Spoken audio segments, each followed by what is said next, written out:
నమస్తే, welcome to Kavitha's vlogs. Day vlog దోసకాయ పచ్చడి అండ్ రసం నా స్టైల్లో నేను చూపించబోతున్నాను. చూడండి. ముందుగా టొమాటోస్, దోసకాయలు కట్ చేసి పెట్టుకోవాలి. ఉల్లి, పచ్చిమిర్చి రెడీగా ఉంచుకోవాలి. ముందుగా నువ్వులు వేయించి పక్కన పెట్టుకోవాలి, వీడియో మిస్ అయింది. తర్వాత పచ్చిమిర్చి, వెల్లుల్లి, జీరా వేసి వేయించుకోవాలి. వేయించుకొని పక్కన పెట్టుకున్న తర్వాత దోసకాయలు వేయించుకోవాలి. ఇవి వేగేలోపు మనం చింతపండు గుజ్జు తీసి పక్కన వేయించుకుందాం.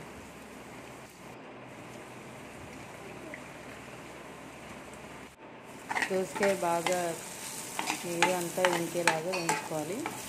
దోసకాయ ముక్కలు వేగిన తర్వాత టొమాటో ముక్కలు వేసుకుందాం. కొంచెం సాల్ట్ వేసుకోవాలి. లైట్గా సాల్ట్ వేసుకొని కలుపుకుంటే తొందరగా మగ్గిపోతాయి. ఇవి వేయించి పక్కన పెట్టుకుందాం.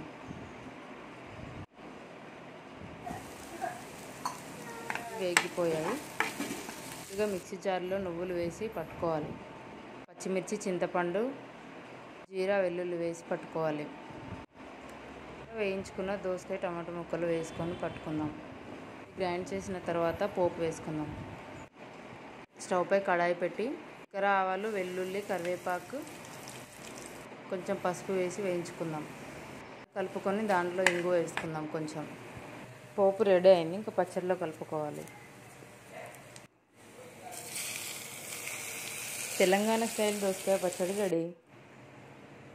ఇప్పుడు రసం చేసుకుందాం.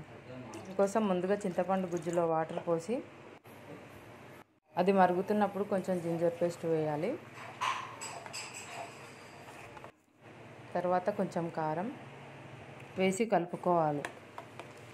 కారం అందులో కలిసిన తర్వాత కొంచెం ధనియా పౌడర్ వేసుకోవాలి.